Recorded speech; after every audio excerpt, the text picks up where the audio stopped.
What is up, Earth's mightiest subscribers? It's Ernie, Blerd without fear. Welcome back to the channel. Alright, today's video, we are going to be talking about Planet Size X-Men #1 by Gerry Duggan and Pepe Larraz. And in this video, we are going to see what is largely the opening salvo, the very beginning of Gerry Duggan's turn, taking on writer duties for the X-Men. Not only that, we are going to learn that a problem that Arakko has created for the mutants of Krakoa is the root cause for why Magneto has been arranging all of the Omega level mutants on Krakoa, because he is about to take an unused Chris Claremont idea as well as plans from NASA in real life to show us why this issue is called Planet Size X-Men. We're going to talk about all this and more right now, but first, if you want to see more awesome videos like this one, make sure you click that subscribe button. And if you enjoyed the video, I humbly ask that you Hulk smash that like button because it does really help the channel out. That said, let's hit that intro. Word to wise, grass only greener when it's fertilized.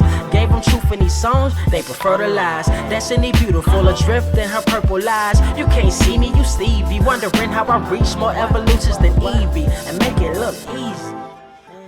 Okay, so when we pick this comic up, one of the things that you're probably going to take notice of is there's a lot of scientific mumbo jumbo going on, and honestly, I would not blame you if some of it made your eyes glaze over because there was quite a bit of it. But what you need to know here in this issue, why the things that are happening in this issue are happening, why this issue is called Planet Size X-Men, and why the Arakko feature so heavily in this issue, which is probably a first since Ten of Swords. We really haven't seen a lot of the Arakko. And the reason why we are is because, as we've kind of witnessed in the pages of Cable, the Arakko are not really doing a good job of blending in with humanity because they are a warlike species of mutant and they don't believe in just coexisting with humans. And this is something that actually comes up quite a bit between Magneto and Iska the Unbeaten, who has kind of become the pretty much face of Arakko for Krakoa. And Iska doesn't understand why Magneto seems to care about whether or not the Arakko blend in with humanity. They don't think it's that great of an idea. All the while, the Arakko are actually causing really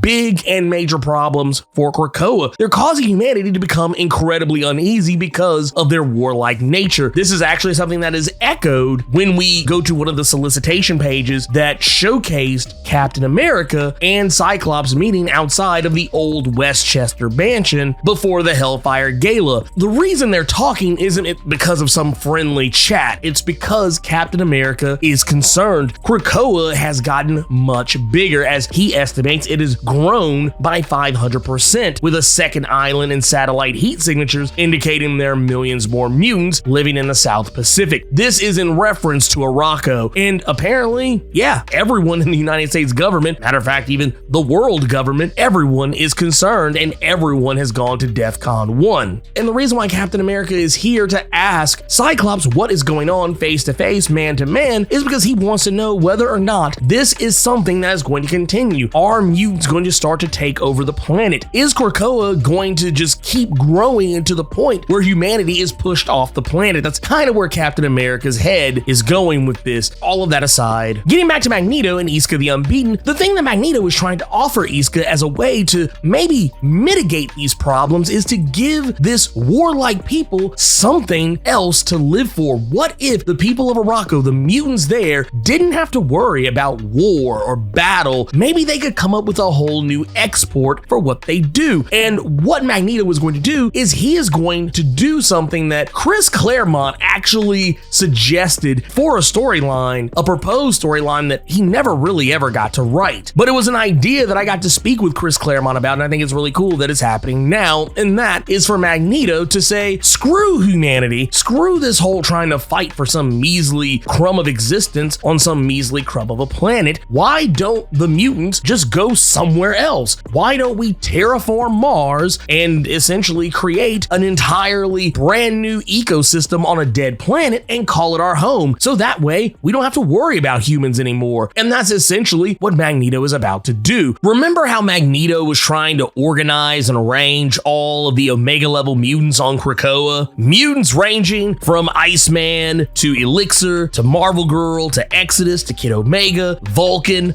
Hope, Storm, Proteus, Jamie Braddock, all of these different characters he was trying to organize. He needs these Omega level mutants because he needs the most powerful mutants in existence to terraform Mars. This isn't something that just any old mutant would be able to do. He needs Krakoa's best and brightest if this is going to be pulled off. The reason why I think this is actually important to bring up why, Legion, Mr. M are not involved in this, namely because really either one of them probably could have done everything that Magneto is preparing to do by themselves. That aside, the fact of the matter is that another character is brought up as well when Kid Omega brings up the fact that Franklin Richards, aka Powerhouse, why don't they just call him in? But we gotta remember, Franklin Richards no longer really has those abilities anymore. More importantly, he also is no longer considered to be a mutant. And Magneto has had more than his fair share of run-ins with people pretending to be mutants, and he doesn't want someone like Franklin Richards involved, regardless of whether he has his powers back or not. Even going as far as to say that the boy is no family of theirs. You see, what Magneto is plotting to do is Magneto is going to use Vulcan to rip open the heart of Mars using his powers with Hope Summers magnifying his abilities so that Magneto can drive a massive ton of iron from the Kuiper Belt, driving this iron into the core of Mars, which is basically going to help create a better and more sustainable atmosphere that would be safe for living tissue and, more importantly, decrease the radiation that the planet gives off naturally, while also fostering a gravitational field that is more comparable to Earth. Meanwhile, Iceman unleashes a sheet of ice across the entire planet to help bring the surface temperature of the planet to a more survivable level for mutants. Now, before I get into what some of the other mutants are going to be doing, we also need to bring up the fact that because Magneto was not able to get Legion or Mr. M or Franklin Richards, he had to rely on 3 other mutants to bring in that are not from Krakoa. He had to reach out to Arakko and get the help of their Omega level mutants, Lactuca the Knower, Subanar of the Depths, and Zelo, the first defender of this broken land. And what Subanar is there to do is going to unleash his blood on the land of Mars, and his blood is an oceanic ecosystem in and of itself. His blood is not just his own life force, but it is life itself. And Jamie Braddock, as well as Hope Summers, are going to be there to amplify his output to help him create an ocean on Mars. And once Subanar has created the ocean, there is now land, sea, and air, albeit air that is not breathable, but Storm is able to merge all of these things together, land, sea, and air, to create a weather system that could turn Mars from a barren wasteland into a verdant world. And then once this is done, it is now Xylo and Elixir's turn. Zelo is a weird one. I don't really understand exactly what his powers do, but for all intents and purposes, he's going to combine himself with the planet itself, creating a more sustainable environment in and of itself, helping create all of the necessary biological life, whether it be microscopic organisms, vegetation, oxygen, pretty much everything that you would need to have a sustainable living atmosphere on a planet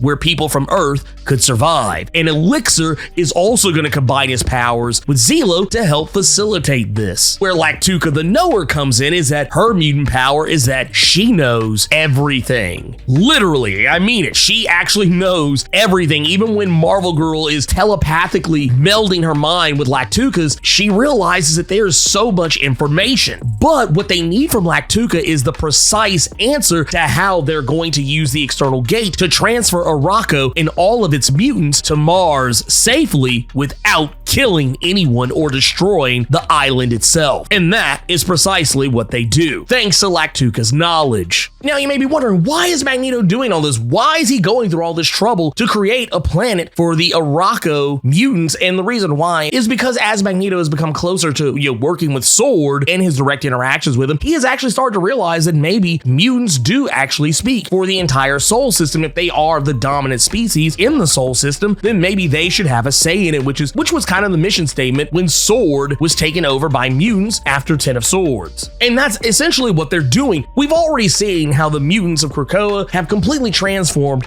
how how we think about mutant society, how they've created an entire system of governing themselves, creating their own businesses, creating their own landscapes. Well, they're doing the same here, and Arakko is going to take on a very important role. They are going to make Arakko the diplomatic ring of Sol, that Mars is going to be the barrier between Earth and the rest of the Sol system and anything from beyond. Since Mars is the fourth planet from the sun, it would actually be appropriate that they would be the barrier between Earth and everything else. Arakko is, of course, a warlike nation. They are a warlike people, so who would be better suited for it? And they do love a good fight. So it actually kind of works out. Not only that, they're also going to make this system set that people from other planets, not just Earth, can come to Mars and join the diplomatic ring and help shape the future of the Sol system. However, kind of much like how we talked about in Excalibur with Ruben Brousseau talking about how, oh, we're rescinding our deal with Krakoa, so if you ever mess up in the United Kingdom, you basically are subjected to the United Kingdom's laws. That's going to be the same here on planet Arakko. If someone was to step outside of the diplomatic ring, they would be subject to Araki law. Not only that, but Marvel Girl and Kid Omega are going to work with Jamie Braddock to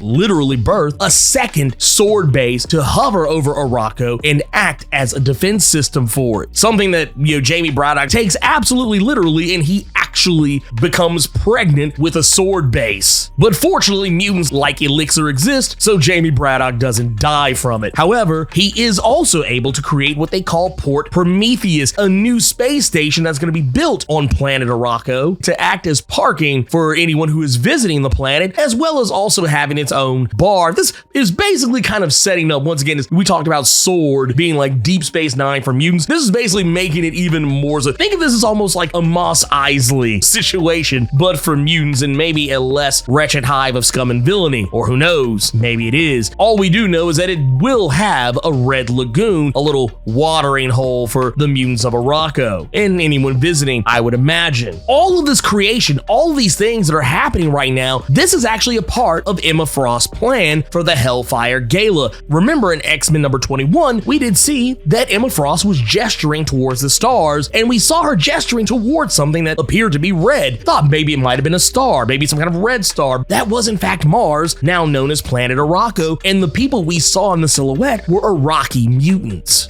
Now, planet Arakko wouldn't be a thing if it didn't have its own laws, not unlike what we have with Krakoa. Theirs are not so much laws as they are mandates, and that is that Arakko is the first mutant world, and that no one is to attempt landing except at Port Prometheus, and Arakko is the capital now of this entire solar system, and that everyone is to hold fast for a message from the Regent of Sol. Now, who is going to be the Regent of Sol is the question I have. Is it going to be an Araki mutant? Is it going to be Iska the Unbeaten? Is that who is going to be? Part of me kind of started wondering, are they going to make Namor the Regent? That would be a very interesting thing, to make him the Regent of the Sol system. I don't think that's actually going to be the case. Part of me actually wonders, because Namor did say that Krakoa had nothing to offer him, that all they had was a measly island where he controlled more than 70% of the Earth, and what he controls, they live in. Well, guess what? The tables have been turned. They now have 100% of a whole planet, not just 70% of one, though this does give them a bargaining chip against Namor, where now they can actually offer him Earth. They can say, fine, you can have the Earth. Now, will they do that? I don't really know. However, this is something to consider. Now that they actually have an entire planet, they have infinitely more resources and infinitely more to govern than Namor could ever dream of at this moment. So yeah, that shade that Namor threw, Xavier and Magneto just threw it right back in his face. I'm gonna go ahead and tell y'all right now, Namor is looking ugly as hell right now after that shade he threw last week. I bet Namor is gonna have to moonwalk them words that he threw in Magneto's face in X-Men number 21 and Powers of 10 number 5.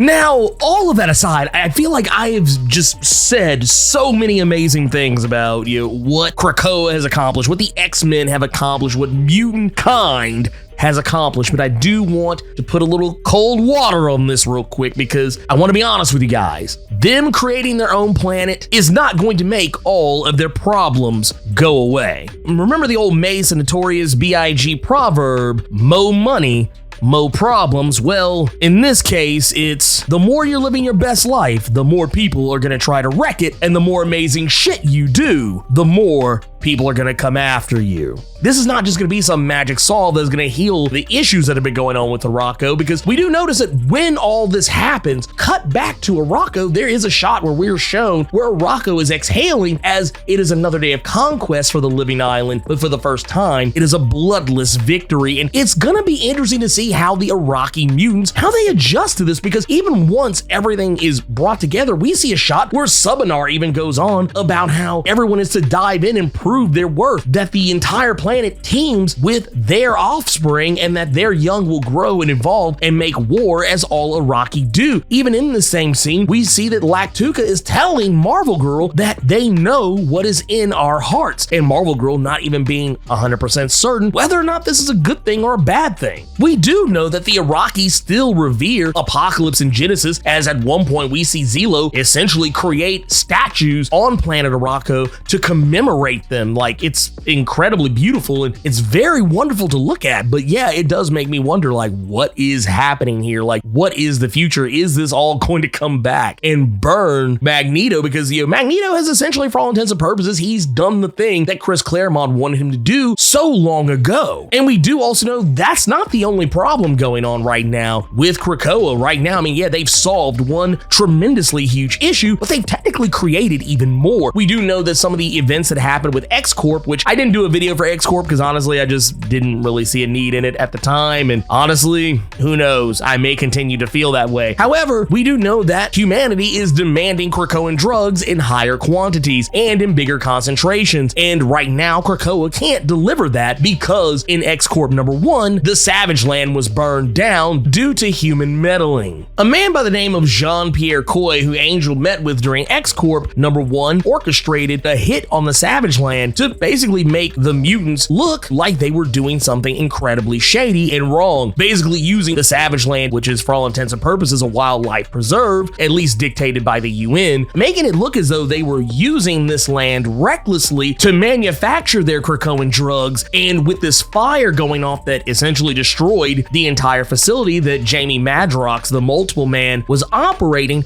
making it look like what they were doing was a danger, and to further facilitate humanity bucking back against mutants having sovereignty. Now, of course, this all backfired because in the end, X-Corp was able to basically make this whole thing disappear, because even though the Savage Land did catch fire, no one was talking about it because the rest of the world was too busy gushing over the fact that X-Corp was able to make a flying base out of Krakoa. That's also what Magneto was referring to earlier when he talked about being able to solve several problems at once in regards to the whole issues with X-Corp and the Savage Land and the supply line of Krakoan flowers being diminished. They're going to use planet Arakko to basically replace the amount of farmland that they lost and give themselves even more land to create Krakoan flowers. One other thing I did find of note is that they do have an area that basically lets you know there is a place where they send people that they no longer wish to have on the planet. And there's a place, if you look on the map, there's a place called the Outcast Gate. There's also a Temple Gate, and we still have the External Gate, but those are all things that I think are fairly obvious in exactly what they are. This, on the other hand, this Outcast Gate basically lets you know this is where they send people who are no longer welcome on the planet. So all that talk, all that hate that people had for how the X-Men exile people now, how they exile people to the depths of Krakoa, something tells me that that Outcast Gate probably leads to the bottom of Arakko, or who knows, it may even take you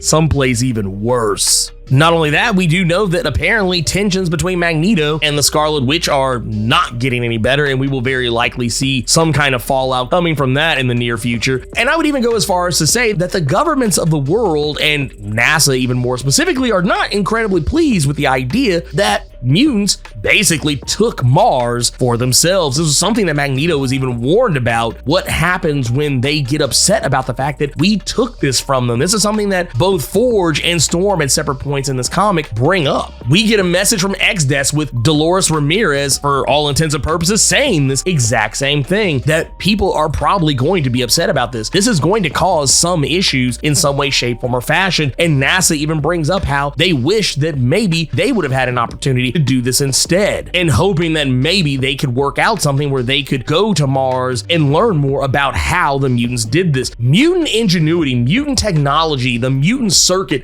has become such a powerful thing that it is allowing them to do things that were once originally considered maybe not so much impossible, but incredibly improbable. Once again, this is something that Chris Claremont had dreamed up himself, an idea that Magneto would one day become bored with the idea of trying to make mutants the dominant species on Earth, that he would eventually just say screw it and create a planet specifically for mutants out of a dead one. Now, judging by the standards of science and what we know about it now, doing that storyline then solely just Magneto himself, that would have been pretty much impossible. However, now with all the things that they have at their disposal, they can do it with no issue whatsoever. Now, yes, it is stated by NASA that this is not something that is just going to be a one and done deal, that this is probably something that the mutants of Arakko are going to have to maintain, that this entire ecosystem that was birthed essentially overnight. And that's something that even by NASA's own admission would take forever to do, which is why it hasn't been done. But that said, Jerry Duggan has set a new precedent where Jonathan Hickman created a new home on Earth for Mutantkind. Jerry Duggan has written us up a really awesome opening salvo for X-Men and given Mutantkind their own planet. This is going to explain a little bit why some of the opening villainy that we see going on with Jerry Duggan's X-Men run seem to look more alien than human, and what we see in X-Men #1 coming up very soon. But all that aside, this was not what I expected it to be. This is actually something that I was not prepared for in the slightest. And more importantly, I don't think anyone really knew what was coming from this, and I'm here for it. That said, if you enjoyed this video, Hulk smash that like button and make sure to share this video all over the internet and with all your friends so that they'll know how you leveled up your comic book big brain in regards to planet-size X-Men and the Hellfire Gala. On your way out, make sure to hit that subscribe button and let me know what you thought about planet-size X-Men #1. Keep it plus ultra and sound off in the comments.